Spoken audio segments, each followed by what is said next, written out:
Bonjour à tous, on se retrouve pour le chapitre 3 de Voyage au centre de la Terre de Jules Verne. Donc c'est parti. Chapitre 3. C'est évidemment du runi qui disait le professeur en fronçant le sourcil, mais il y a un secret et je le découvrirai sinon. Et un geste violent acheva sa pensée. Mets-toi là, ajouta-t-il en m'indiquant la table du poing et écrit. En un instant je fus prêt. Maintenant, je vais te dicter chaque lettre de notre alphabet qui correspond à l'un de ces caractères islandais. Nous verrons ce que cela donnera. Mais par Saint-Michel, garde-toi bien de te tromper. La dictée commença. Je m'appliquai de mon mieux. Chaque lettre fut appelée l'une après l'autre et forma l'incompréhensible succession des mots suivants.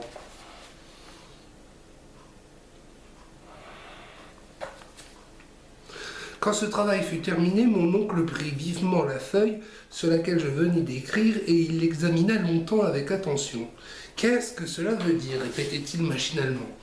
Sur l'honneur, je n'aurais pu le lui apprendre. D'ailleurs, il ne m'interrogea pas et il continuait de se parler à lui-même. « C'est ce que nous appelons un cryptogramme, disait-il, dans lequel le sens est caché sous des lettres brouillées à dessein et qui, convenablement disposées, formeraient une phrase intelligible. Quand je pense qu'il y a là peut-être l'explication ou l'indication d'une grande découverte. Pour mon compte, je pensais qu'il n'y avait absolument rien, mais je gardais prudemment mon opinion. Le professeur prit alors le livre et le parchemin et les compara tous les deux. Ces deux écritures ne sont pas de la même main, dit-il. Le cryptogramme est postérieur au livre, et j'en vois tout d'abord une preuve irréfragable.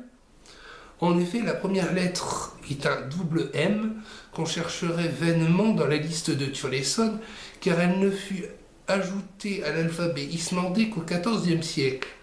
Ainsi donc, il y a au moins 200 ans entre le manuscrit et le document. Cela, j'en conviens, me parut assez logique. Je suis donc conduite à penser, reprit mon oncle, que l'un des possesseurs de ce livre aura tracé ces caractères mystérieux, mais qui diable était ce possesseur ? N'aurait-il point mis son nom en quelques endroits de ce manuscrit ? Mon oncle releva ses lunettes, prit une forte loupe et passa soigneusement en revue les premières pages du livre. Au verso de la seconde, celle du faux titre, il découvrit une sorte de macule qui faisait à l'œil l'effet d'une tache d'encre. Cependant, en y regardant de plus près, on distinguait quelques caractères à demi effacés. Mon oncle comprit que là était le point intéressant. Il s'acharna donc sur la macule et sa grosse loupe aidant, il finit par reconnaître les signes que voici, caractère unique qu'il lut sans hésiter.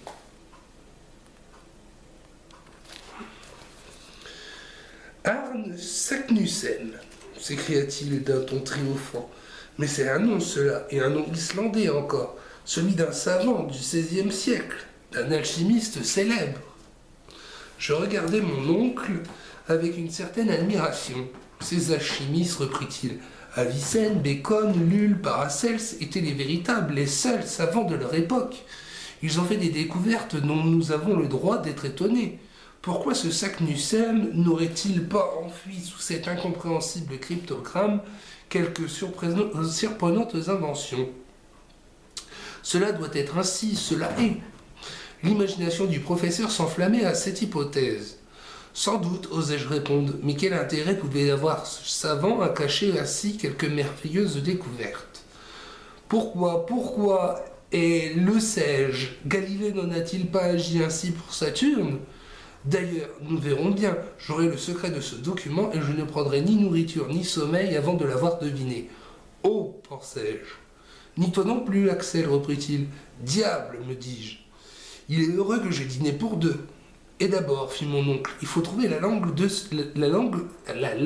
ce chiffre. Cela ne doit pas être difficile. À ces mots, je relevai vivement la tête. Mon oncle reprit son soliloque. Rien n'est plus aisé, il y a dans ce document 132 lettres qui donnent 79 consonnes contre 53 voyelles. Or, c'est à peu près suivant cette proportion que sont formés les mots de langue méridionale, tandis que les idiomes du Nord sont infiniment plus riches en consonnes. Il s'agit donc d'une langue du Midi. Mes conclusions étaient fort justes. Mais quelle est cette langue ? C'est là que j'attendais mon savant, chez lequel cependant je découvrais un profond analyste. Ce Saknussemm, reprit-il, était un homme instruit. Or, dès qu'il n'écrivait pas dans sa langue maternelle, il devait choisir de préférence une langue courante entre les esprits cultivés du XVIe. Je veux dire le latin, si je me trompe. Je pourrais essayer de l'espagnol, du français, de l'italien, du grec, de l'hébreu, mais les savants du XVIe siècle écrivaient généralement en latin. J'ai donc le droit de dire a priori ceci est du latin. Je sautai sur ma chaise. Mes souvenirs de latiniste se révoltaient contre la prétention que cette suite de mots baroques pût appartenir à la douce langue de Virgile. Oui, du latin, reprit mon oncle, mais du latin brouillé. À la bonne heure, pensai-je. Si tu le débrouilles, tu seras fin, mon oncle. Examinons bien, dit-il en reprenant la feuille sur laquelle j'avais écrit. Voilà une série de 132 lettres qui se présentent sous un désordre apparent. Il y a des mots où les consonnes se rencontrent seules, comme le premier nul. D'autres où les voyelles, au contraire, abondent. Le cinquième, par exemple, une gaif, ou l'avant-dernier, osebo. Or, cette disposition n'a évidemment pas été combinée. Elle est donc mathématiquement, par la raison inconnue, qui a présidé à la succession de ces lettres. Il me paraît certain que la phrase primitive a été écrite régulièrement, puis retournée suivant une loi qu'il faut découvrir. Celui qui posséderait la clé de ce chiffre le lirait couramment. Mais quelle est cette clé, Axel? As-tu cette clé? À cette question, je ne répondis rien, et pour cause, mes regards s'étaient arrêtés sur un charmant portrait suspendu au mur, le portrait de Groben. La pupille de mon oncle se trouvait alors à Altona chez un de ses parents, et son absence me rendait fort triste. Car je puis l'avouer maintenant, la jolie Virlandaise et le neveu du professeur s'aimaient avec toute la patience et toute la tranquillité allemande. Nous nous étions fiancés à l'insu de mon oncle, trop géologue pour comprendre de pareils sentiments. Groben était une charmante jeune fille blonde aux yeux bleus, d'un caractère un peu grave, d'un esprit un peu sérieux, mais elle ne m'en aimait pas moins. Pour mon compte, je l'adorais, si toutefois ce verbe existe dans la langue tudesque. L'image de ma petite Virlandaise me rejeta donc en un instant du monde des réalités dans celui des chimères, celui des souvenirs. Je revis la fidèle compagne de mes travaux et de mes plaisirs. Elle m'aidait à ranger chaque jour les précieuses pierres de mon oncle. Elle les étiquetait avec moi. C'est une très forte minéralogiste que mademoiselle Groben. Elle en eut remontré à plus d'un savant. Elle aimait à approfondir les questions ardues de la science que de douces heures nous avions passées à étudier ensemble. Et combien j'enviais souvent le sort de ces pierres insensibles qu'elle maniait de ses charmantes mains. Puis, l'instant de la récréation venu, nous sortions tous les deux, nous prenions par les allées touffues de l'Alster et nous nous rendions de compagnie au vieux moulin goudronné qui fait si bon effet à l'extrémité du lac. Chemin faisant, on causait en se tenant par la main. Je lui racontais des choses dont elle riait de son mieux. On arrivait ainsi jusqu'au bord de l'Elbe et après avoir dit bonjour aux cygnes qui nagent parmi les grands nénuphars blancs, nous revenions au quai par la barque à vapeur. Or, j'en étais là de mon rêve quand mon oncle, frappant sur la table du poing, me ramena violemment à la réalité. Voyons, dit-il, la première idée qui doit se présenter à l'esprit pour brouiller les lettres d'une phrase, c'est, il me semble, d'écrire les mots verticalement au lieu de les tracer horizontalement. Tiens, pensai-je, il faut voir ce que cela produit. Axel jette une phrase quelconque sur ce bout de papier, mais au lieu de disposer les lettres à la suite les unes des autres, met les successivement par colonne verticale, de manière à les grouper en nombre de 5 ou 6. Je compris ce dont il s'agissait, et immédiatement j'écrivais de haut en bas.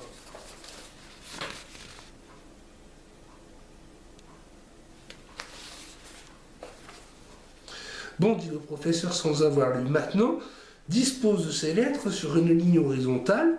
J'obéis et j'obtiens la phrase suivante. Parfait, fit mon oncle en m'arrachant le papier des mains.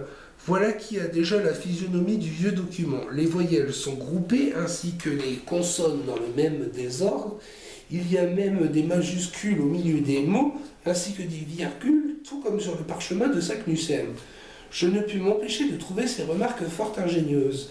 Or, reprit mon oncle en s'adressant directement à moi pour lire la phrase que tu viens d'écrire, et que je ne connais pas, il me suffirait de prendre successivement la première lettre de chaque mot, puis la seconde, puis la troisième, ainsi de suite. Et mon oncle, à son grand étonnement, et surtout au mien, lut « Je t'aime bien, ma petite Grebenne ». « Hein » fit le professeur. Oui, sans m'en douter, en amoureux maladroit, j'avais tracé cette phrase compromettante. « Ah, tu aimes Grebenne » reprit mon oncle d'un véritable ton de tuteur. « Oui, non, balbutiai-je. »« Ah, tu aimes Grebenne » reprit-il machinalement. « Eh bien, appliquons mon procédé au document en question. » Mon oncle, retombé dans son absorbante contemplation, oubliait déjà mes imprudentes paroles. Je dis imprudentes car la tête du savant ne pouvait comprendre les choses du cœur. Mais heureusement, la grande affaire du document l'emporta. Au moment de faire son expérience capitale, les yeux du professeur Lindenbrock lançaient des éclairs à travers ses lunettes. Ses doigts tremblèrent lorsqu'il reprit le vieux parchemin. Il était sérieusement ému. Enfin, il toussa fortement, et d'une voix grave, appelant successivement la première lettre, puis la seconde de chaque mot, il me dicta la série suivante.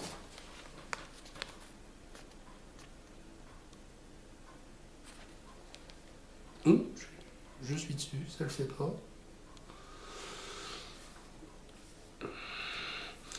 En finissant, je l'avouerai, j'étais émotionné. Ces lettres, nommées une à une, ne m'avaient présenté aucun sens à l'esprit. J'attendais donc que le professeur laissât se dérouler pompeusement entre ses lèvres une phrase d'une magnifique latinité. Mais qui aurait pu le prévoir? Un violent coup de poing ébranla la table. L'encre jaillit, la plume me sauta des mains. « Ce n'est pas cela, s'écria mon oncle. Cela n'a pas le sens commun. » Puis, traversant le cabinet comme un boulet, descendant l'escalier comme une avalanche, il se précipita dans Königstrasse et s'enfuit à toutes jambes. Et voilà qui clôt le chapitre 3 de Voyage au centre de la Terre de Jules Verne. On se retrouve donc pour le chapitre 4 demain. À très vite pour de nouvelles aventures.